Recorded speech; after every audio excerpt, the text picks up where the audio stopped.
Welcome to In the Envelope, an awards podcast. I am your host, Jack Smart, awards editor at Backstage. I'm here to give you a front row seat to the Emmys, Oscars, SAG, and Tonys races. Who is in the running? What makes an award-worthy performance? And what are the secrets to giving one?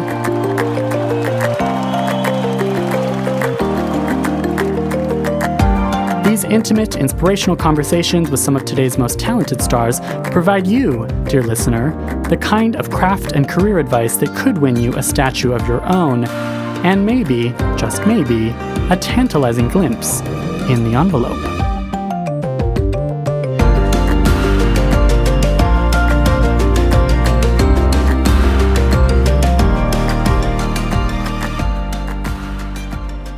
Say mic check 1 2 1 2 or something. Mic check Speak 1 at 2 your 1 2. Okay, wait.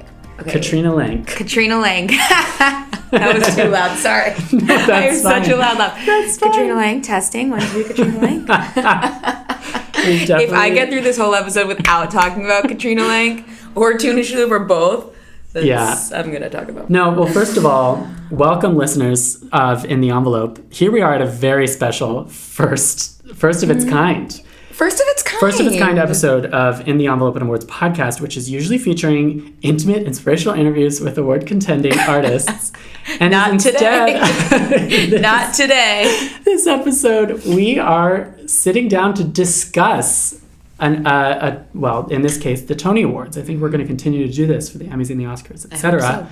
But before we really get into it, Casey Mink, do you want to introduce yourself? Who are you? I love to introduce myself. I am Tony Shalhoub's #1 fan. Additionally, I'm the senior staff writer here at Backstage magazine. Love it. And yeah, I also cover a ton of theater for us, and I'm just all around obsessed with the theater. And so we are going to discuss this season's Tonys, the impending Tonys. Yes, between the two of us, we've certainly seen every Broadway show this season, I think it's safe to say. Oh, yeah, we definitely have. And I feel like between the two of us, we also did just about all of our theater coverage for the season. So we've spoken to just about every possible contender that there is. Yes, and we are truly on the front lines. Last year we were there at the Tonys, sitting in the press room, watching it all the drama unfold. And we will be again. And we will be again this year. I'm actually super looking forward to it. I'm so excited. Yeah. That's what I look forward to all year long. Yeah. And I do feel like this season, so let's get into it. Like, I have the full list of nominees here, but I don't know how to tackle this talk other than to be like, what happened in the 2019 season and what do we think and who's in the running? It was a really interesting season. Yeah. I would say that this season the plays were legendary. Can we say legendary? Yeah, actually, I think that is, especially compared to last year when there weren't many. Yeah. This year there were 14 new plays and then 7 revivals.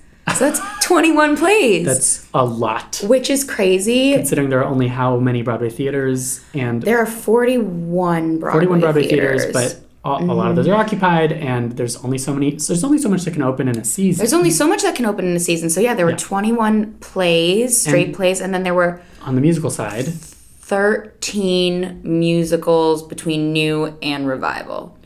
So we had a lot of... And only 2 of those musicals were revivals. Yeah, only 2 revivals, 11 brand new musicals, which is crazy. Gosh, this season was great. Last season was obviously, great for its many, many reasons, but there weren't many shows last season between plays and musicals, and this season feels like there was so much more. Yeah. It was an exciting season. Totally. Totally. And just to kind of recap, let's go through the major ones. So those 2 musical revivals I just mentioned are Casey Mink in Oklahoma. Yes. Both nominated, Both nominated. For Best Revival of a Musical, which means one of them will win and one of them will not. And one of them will not, and that's okay. That's cool. Nominated for Best Musical is Ain't Too Proud, which is the Temptations musical, Beetlejuice, Hadestown, The Prom, and Tootsie. For Best Play, it's All My Sons, Boys in the Band, Burn This, Torch Song, Waverly Gallery. Play Revival. Sorry, is that what I said? Play Revival. Best Play, which is Best New Play, is Choir Boy, the Ferryman, Gary, Inc., and What the Constitution Means to Me. Which of those do you want to talk about first? So that's a huge LOL joke here because I'm just infatuated with what the Constitution means to me. I think it is the single greatest work of the season, for sure. I mean, if you haven't seen what the Constitution means to me, first of all, how dare you? Second of all, it is this basically one-woman show that's sort of redefining what a Broadway show looks like and what a Tony nominee. It's written by and starring Heidi Schreck, who's nominated on both fronts. Totally. And she really sort of draws into question what a traditional Tony-nominated play looks like. Yeah, like how often does somebody get an acting and a writing nomination in the same year for the same thing? Since Lin-Manuel Miranda. There you go. Look at you. And people do say if Hamilton was the quintessential Obama-era piece of theater, what the Constitution means to me is, I would say... Don't say his name. Post-Obama era. Exactly. The defining piece of theater for that. It was shortlisted for the Pulitzer Prize. It is essential. It's very, very important, I think. I guess we are just talking about our favorites, and that's fine. We can't not. But, I mean... Yeah, if it were up to me, that would probably take the top prize. However, so Constitution is sort of considered to be a front runner in that category alongside The Ferryman, which is also the fact that we have these two things together, The Ferryman and what the Constitution means to me. I love that those are the two sort of front runners, because here you have this basically one-woman show that's autobiographical. On the other side of that spectrum, you have this 30-plus person epic. Yeah. Totally British, traditional. Irish from the UK, British import. Yeah. Totally traditional in its narrative arc and structure. Yeah. And thrilling theater. Thrilling. Both such thrilling pieces of theater in entirely different ways. Totally. Yeah. And it's a really strong year. For those who didn't, really strong year. Our last episode featured Jez Butterworth, who was the playwright behind that terrific interview, terrific play. Everybody should go see it. I mean, amazing. I can't say enough. The last 10 minutes of that play are some of the most exciting the last 10 seconds. I mean, yeah, truly. My heart pounds thinking about that. Me too. Me too. I remember when I saw it the first time, it was a press performance, and everyone was, you walk into that theater dead silent. Yeah. Because it's just in awe, just stunned. Yeah. I really do think that this is a legendary year for plays, and it will be remembered for that. It is. Sure. Well, and I mean, the fact that there were 5 Best Play nominees, which in years past there are only 4. Usually 4. And in that top 5, we did not even have To Kill a Mockingbird, yes, which is probably the buzziest play of the season, which still got 9 Tony nominations. And it's making more money than any play in history has made, other than Harry Potter and last year's exactly. And the fact that it didn't get nominated for Best Play just shows you how insanely stacked that category is. And that's a good one to mention too, because 9 Tony nominations, including for guest of the podcast Celia Keenan-Bolger, and director, which is it's pretty remarkable that it got these many recognitions. There are several serious nail biters. Like I just gotta chill. Like, wait, truly. So, which of the acting categories do you consider to be a nail biter? Featured actress in a musical is... Really? Oh my God. It is a dead... My favorite category. It's a good category. It is first of all of those women have amazing curly hair, and we need to talk about that. All 5 of those women have the most amazing curly hair you've ever seen. Realize that. But that's not the only reason why I love that category. But it's really a dead heat. Everybody go back and listen to the Lily Cooper episode of the podcast. Lily Cooper, amazing hair, obviously. Former Backstage cover star as well. Yes. And second season in a row on Broadway. Yeah, huge. She's just getting started. Totally. Yeah. I mean, all of those women, though, I feel like, well, except Mary Testa, who is, you know, long time veteran, everything. Well, they all have such different backgrounds, but they're all so deserving. Yeah. So deserving, giving such different performances. And it's really going to come down to, from what I understand, a sort of a dead heat between Ali Stroker, the other Oklahoma nominee. Exactly. She plays Ado Annie. Yeah. In this, which is just ridiculously fun. Role. And she gives it this crazy, sexy, fun, amazing. Oh my God, it's just She's actually amazing. She's actually amazing. And then up against Miss Amber Gray also for Hadestown, another Backstage cover star. Who also amazing hair, you're right. amazing hair, and who is giving... I think that her performance is so sensitive. Yeah. But it still plays hugely to the back of the house. It's and the thing is, in a less capable actor's hands, that performance really could sort of veer into this like caricature-y or just fun. And she made me cry. It's really memorable. Yeah. So much. And for those who haven't seen Hadestown, we're talking about Amber Gray in Hadestown, where she plays Persephone. Goddess of the underworld. Yes. And it's so cool. Oh, it's so cool. And she just... I don't know. She's sexy in it. She's sensitive. And wise. She's childish but wise. She's literally ageless. Yeah. And a baby all at once. And a lot of that, I mean, the whole allure of Hadestown has a lot to do with, first of all, it's from singer-songwriter Nice Mitchell, which again is not a typical Broadway debut. talent. She's a Broadway debut composer and book writer which is now. Huge. Like she started this off as like a concept album, and here it is on Broadway. A decade ago, and that's forever. And her collaboration with Rachel Chavkin, who, the director, for the record, is the frontrunner for director, which is huge because if she won, she would be only the 11th woman. Preach. So, here we go. Rachel Chavkin, were she to win a Best Director Tony Award. For Great she was Comet. nominated for Great Comet. Many people thought she should have won for Great Comet.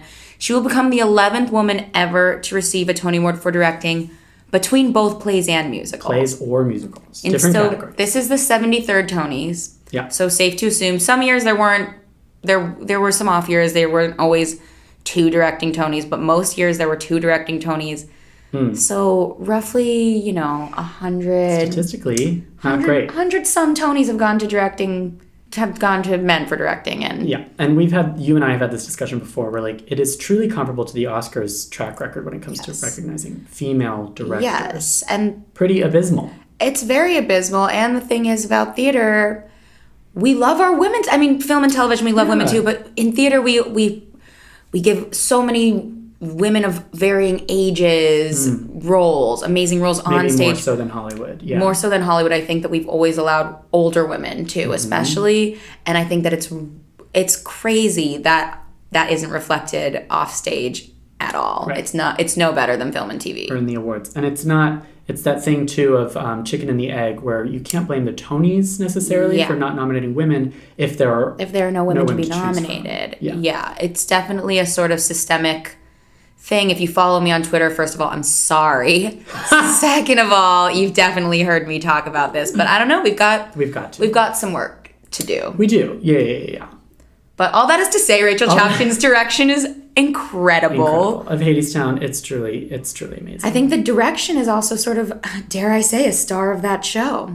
Yes. There are a couple of shows like that. Like I kind of feel like the design of Beetlejuice is one of the highlights of the season for me. Absolutely. I'm so glad you brought that up. That got a lot of recognition. And I think a lot of the actors' performances are like clearly in close collaboration with directors. For sure. In fact, I'd love to point out too, this has come up actually in a couple podcast interviews. This is a year where musical and play actors are like, or like hybrid actors are nominated a lot. Love that, especially... That brings us to the featured actor in a play category. Good category, transition. yes, thank you very much. That category, as Brandon Uranowitz told us, he is a nominated actor. He said that is a big sort of you to the traditionalist play acting category. Yeah, totally. He's nominated alongside, let's see. Pull her up. Birdie Carville for Inc. And who is the front runner for that? Who is great, playing Rupert Robin de Jesus for The Boys in the Band, which is all the way from last summer. Yep. Gideon Glick for To Kill a Mockingbird, and Benjamin Walker for All My Sons. All terrific. So, and 3 of those guys are primarily known as musical theater. So cool. Dude, so cool. And such different... I mean, literally you have Rupert Murdoch up against... Holy cow, yeah. You know what I mean? Like, that's up against Gideon Glick playing a literary character, you know what I mean? From To Kill a Mockingbird. Like, totally. How cool. That's a great category. I also feel like we have to point out the leading actress in a play category and just shout out everyone in that category, because let me tell you, in the days leading up to Tony Nominations Day, Casey and I discussed this one the most And every day, excitedly, heatedly. every day it felt we had different prognostics. And also, why this category needs to be discussed more than any other category is because it's the only acting category expanded to 6. That's how major it is. Crazy. And some of these names. I know. So we have 2-time consecutive Tony Award winner Laurie Metcalf playing Hillary Clinton in Hillary and Clinton. The one she and could only. win 3 Tonys in a row. I feel sick to my stomach What? thinking about how amazing that is. I could throw up. Obviously, no one has ever done that. Obviously, no one's ever done that. Not even Audra McDonald herself. Correct. And it's not out of the realm of possibility. Totally. Yeah, you never know. Well, she's up against Annette Bening in All My Sons, Laura Donnelly in The Ferryman, Elaine May in The Waverly Gallery, Heidi Schreck in What the Constitution Means to Me, of course, and Janet McTeer in Bernhard Hamlet. And I will say, pleasantly impressed by the Tonys nominating of Janet McTeer. Yes, from all the way last fall. Fall show.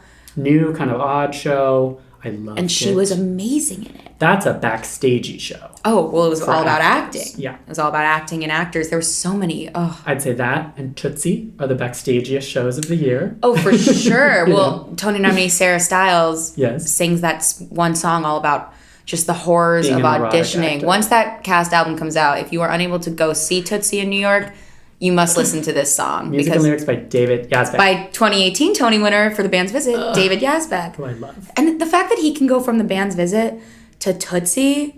Right. Again, one season. That's insane. Back to back. Some of these people, I don't know if they ever take a break. They don't.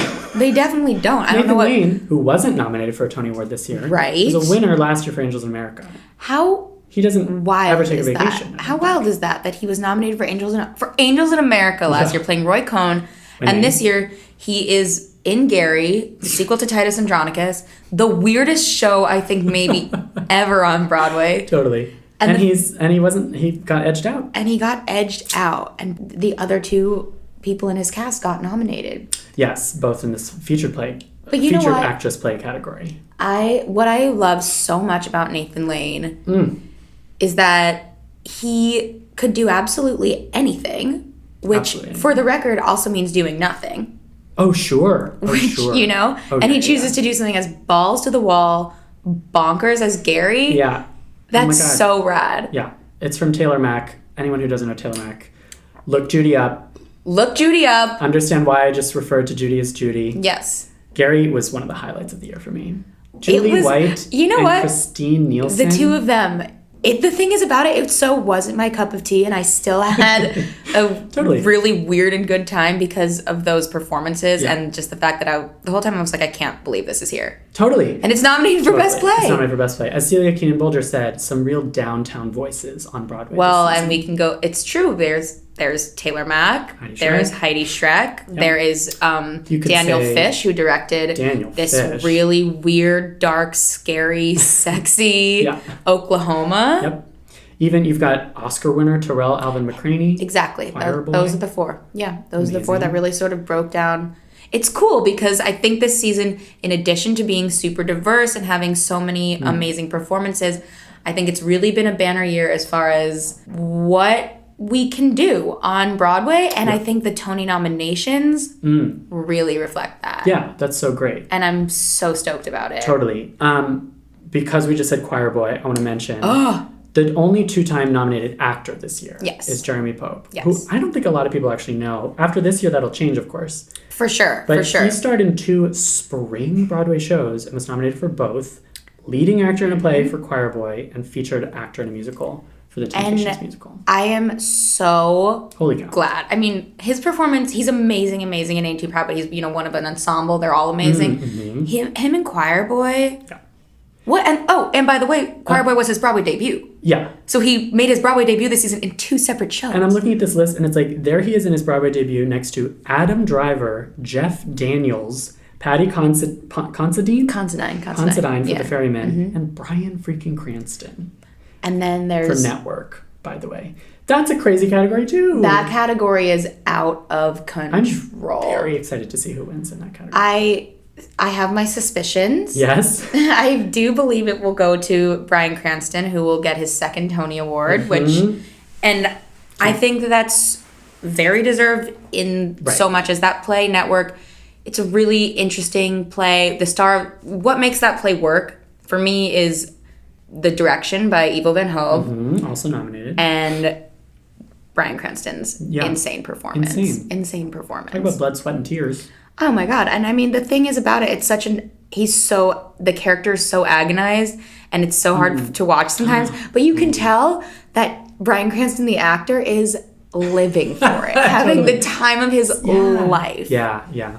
That's how I felt about Gary too. I love when you can see that those dual levels of like, this actor is having so much fun, which means I am too, even if they are doing something really high stakes dramatic. The thing about acting is that even when it's really hard, well, as two non-actors can say, but even when it's really hard, I think that can be fun in a weird sort of tormenting way. The only way that actors know how to do. And way to tie it back to the podcast too, because I feel like a lot of the interviews on this podcast are about the passion. Like, why do people get into this in the first place? And like, it's because you want to be able to give the kind of performance that Bryan Cranston gave in Network. That's the thing. He must be so tired, but there is no way that he does not love and isn't every minute of that. Those are why we go to the theater. And I mean, that category though, Adam Driver's performance in Burn This it's crazy. A study in stealing the show. Yeah, really. Yeah. Really. I mean, it's true. He and Brandon Uranowitz are the only two actors Tony nominated for that show, and that it's very clear why. Just because everyone else wilts in their shadows almost because their performances are just so spectacular. Totally. I love this. I love this idea of like, why do we go to the theater? Like, maybe we should wrap by talking about the highlights of the year, which we've definitely already talked about. I know. Is there anyone else? You mentioned Heidi. I mentioned Gary. Like, there's all these standouts, but like, sometimes I'll see something and I'll be like, this is why I go to the theater. And frankly, sometimes when you work at Backstage and things are very busy, or we work 100%. We're very lucky to have this job, but sometimes there's a lot of work and I get really tired. We get really jaded about, and I have definitely said at more than one point, I have to go see this show tonight, and I'm so tired. Yeah. I'm so tired. And then you see something that restores the inspiration and reminds you why we love this. You know what I'm gonna say, because I've already said Heidi, and everyone's tired of hearing me talk about Heidi, including Heidi. I'm gonna say Miss Stephanie J. Block as the oldest and wisest of the Chers in the Cher show. The Cher show. What a fun time. You know, what an amazingly fun time. What a performance. You know. You and I are her biggest fans. Oh, so. I know. But you know what? She's fans of us right back. Yay! Hey, Stephanie, if you're listening, shout out. I'm sure she's listening. She doesn't have anything else going on right now. She's a week and a half away from the Tonys, and she has 8 shows a week. But also that was one. Yeah. That was one where I was just like, I get it. This is why you put yourself through this. This is why we go. Yeah. And this is why I go. Stakes are lower for me, but yeah. Yeah, that's a really good highlight. And then one I think I will just shout out to, like, maybe a set of performances that I really, really loved is like everyone in the prom. Oh, we haven't even talked. Oh, we barely got to. This season is so crazy. We didn't even get to the prom. The prom. Because that's like the fall hit. Brooks Ashmanskas in that show. I really need to go back and see it again. I rarely say that. I go back to see stuff. I say it all the time. I saw the Vans does it 600 times. Yeah, but she's not exaggerating. I've gone twice to the prom now, and I do want to go several more times. Yeah. All of the performances in that. Comedic masterclasses. Also props to the Tonys for nominating Caitlin Kinnunen. Cool. Very sort of more subdued performance. More the straight leading lady role. Yeah, but really, really sensitive again and emotional. That show has so much heart. Oh, what a great musical. Totally. Perfect. If you ask me right now, the funniest show on Broadway. It's the prom. It's the prom. And it's also a completely original musical, which is actually pretty rare on Broadway these days. I think it was one of only 2 that is not adapted from an ancient Greek story or a movie. Or a film, right. Yeah. I think the only other one was getting the band back together. Oh, yes. From way back last summer. Way back last summer. Way back. Guys, it's been a long year for... It's been a long year. Head Over Broadway. Heels was this season. Totally. We didn't see much Tony's love for that, but a lot of people loved that show. Yeah. Hey, the state of Broadway is strong. You know what? The state of Broadway, much like my love for Heidi Streck, is strong. I'm sorry. You know what? That is the perfect way to wrap this up. Kasey, thank you so much for joining us. Jack, thank you for letting me talk about... Was this fun? Women. This was so fun. Good. Here we are in Conference Room 2, the first ever discussion-based episode of In the Envelope. I'm looking at a gorgeous portrait of Aaron Paul as we speak. Yes! Broadway debut. He should make a Broadway debut. Where's his Broadway show? Where's he and Tracy Ellis Ross's Broadway show? Tracy Ellis Ross. Guys, if you haven't Broadway? seen Conference Room 2, it's just the spot. It's glamorous. It's glitzy. There's cocktails being served. It's a soundproof recording studio. Oh, wait, no, it's not. No, it's a conference room. Jamie, I hope that this sounds okay. Truly, Thanks, Jamie. I hope that the sound quality is fine. Yeah. Anyway, signing off. Thanks, guys. Bye, guys. Bye. In the Envelope, an awards podcast, is recorded at Lotus Productions, Hyperbolic Audio, and Big Yellow Duck in New York City, and Soundbox LA, Mark Grouse Studios, and Buzzies in Los Angeles. Like, subscribe, tell your friends, tweet us at In the Envelope, leave a review. We want to hear from you. Visit Backstage.com for more content and resources for working artists, and don't forget, you can subscribe to Backstage with a free trial by using the code ENVELOPE at checkout. Thanks, as always, to podcast producer Wiz, Jamie Muffett. You can follow him on Twitter at JamieMusicNYC. You can follow me, Jack Smart, on Twitter at JackSmartWrites. Thank you to the team at Backstage, the most trusted name in casting: Peter Rappaport, Mark Stinson, Samantha Sherlock, Francis Ramos, Lauren Rout, Caitlin Watkins, and especially should-be Oscar nominee Casey Howe. Thanks for listening.